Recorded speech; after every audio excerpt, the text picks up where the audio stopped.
ہر مسلمان کلمہ گو یہ چاہتا ہے کہ وہ قیامت والے دن جب اس کا حساب کتاب ہو، جب اس کا نامہ اعمال تولا جائے تو وہ کامیاب ہو کر جہنم کی آگ سے بچ کر جنت میں داخل ہو جائے۔ ہر مسلمان، ہر کلمہ گو یہ دعا کرتا ہے کہ یا اللہ مجھے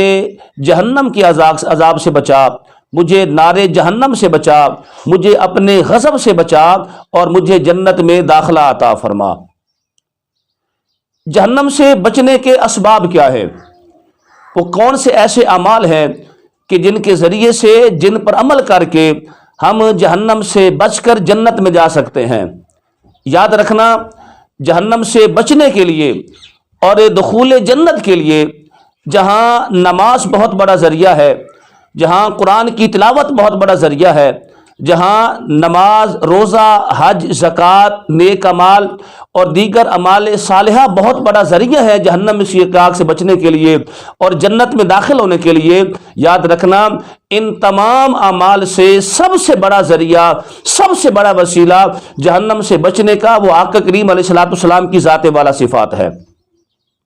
قرآن کریم کا مطالعہ کیا جائے تو رب کریم نے اسی بات کو ارشاد فرمایا کہ وَاذْكُرُوا نِعْمَتَ اللَّهِ عَلَيْكُمْ اذ کنتم اعداء فالف بین قلوبکم فاصبحتم بنعمتہ اخوانا۔ فرمایا تم اللہ کی نعمت کو یاد کرو جب تم ایک دوسرے کے دشمن تھے اور تم جہنم کے گڑھے کے کنارے پر پہنچ چکے تھے، پر اللہ نے کرم کیا، اللہ نے تمہیں جہنم کی آگ سے بچا لیا۔ کیسے بچایا؟ یقیناً سرکار علیہ الصلوۃ والسلام کی بعثت سے، سرکار علیہ الصلوۃ والسلام کی آمد سے، جب سرکار علیہ الصلوۃ والسلام کی بعثت مبارک ہوئی، سرکار علیہ الصلوۃ والسلام نے اعلان نبوت فرمایا اور سرکار رب کا وہ وسیلہ بن کے آئے کہ جنہوں نے اس امت کو جہنم میں گرنے سے بچا لیا، جو کہ جہنم کے گڑھے کے کنارے پر پہنچ چکی تھی۔ اللہ نے آقا کریم کے ذریعے سے اور وسیلہ سے ان کو جہنم کے گڑھے سے بچا لیا۔ اور پھر صحیح بخاری شریف کے حدیث پاک حضرت جابر رضی اللہ تعالیٰ عنہ روایت فرماتے ہیں میرے مصطفیٰ کریم علیہ الصلوۃ والسلام کے پاس کچھ ملائکہ، کچھ فرشتے اس وقت تشریف لے کے آئے جب آپ علیہ الصلوۃ والسلام آرام فرما رہے تھے، سو رہے تھے۔ ایک فرشتے نے کہا یہ تو سو رہے ہیں،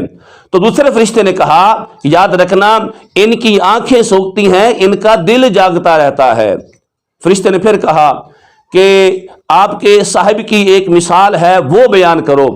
تو فرشتے نے آقا کریم علیہ الصلوۃ والسلام کی جو مثال بیان کی وہ توجہ سے سماعت فرمائیے گا۔ فرشتہ کہنے لگا کہ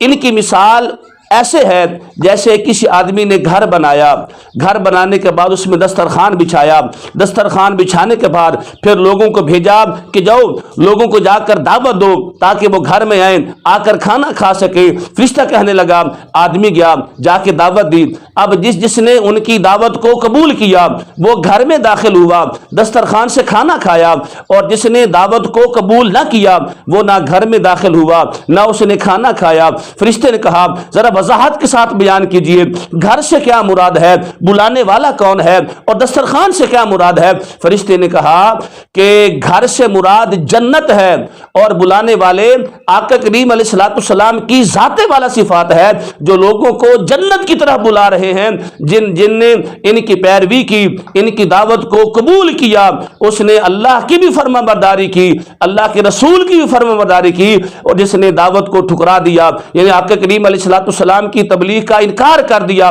نہ وہ گھر میں داخل ہوا نہ اس نے دسترخوان سے کچھ کھایا۔ کہنے کا مطلب یہ ہے کہ جس نے آقا کریم علیہ الصلوۃ والسلام کی اطاعت اور فرما برداری کی، جس نے ان کی دعوت کو قبول کیا، وہ ایسے ہے جیسے وہ جنت میں داخل ہو گیا، اور جس نے ان سے دوری اختیار کی، جس نے ان کا انکار کیا، وہ ایسے ہے جیسے وہ جہنم میں داخل ہو گیا۔ تو یاد رکھنا جہنم کے عذاب سے بچنے کا سب سے بڑا ذریعہ، سب سے بڑا وسیلہ اور دخول جنت یعنی کہ جنت میں داخل ہونے کا سب سے بڑا ذریعہ، سب سے بڑا وسیلہ آقا کریم علیہ الصلوۃ والسلام کی ذات والا صفات ہے۔ اگر آپ بھی چاہتے ہیں کہ مرنے کے بعد جب آپ کا حساب کتاب ہو، آپ قبر میں جائیں یا محشر کے میدان میں جائیں، جب آپ کا نامہ اعمال تولا جائے، جب آپ زندگی کے بارے میں سوال کیا جائے، اگر آپ کامیاب ہونا چاہتے ہیں اور نار جہنم سے بچ کر جنت میں داخل ہونا چاہتے ہیں تو پھر آقا کریم علیہ الصلوۃ والسلام کی اطاعت و فرما برداری میں آ جائیے، ان کی اتباع میں آ جائیے، میرے آقا کریم علیہ الصلوۃ والسلام کا دامان رحمت تھام لیجئے۔ جس نے اپنی زندگی کے اندر میرے محبوب کا دامن تھاما ہے وہ دنیا میں بھی کامیاب ہے، وہ قبر میں بھی کامیاب ہے، اور انشاءاللہ تعالی وہ معاشر کے میدان میں بھی کامیاب اور کامران ہوگا۔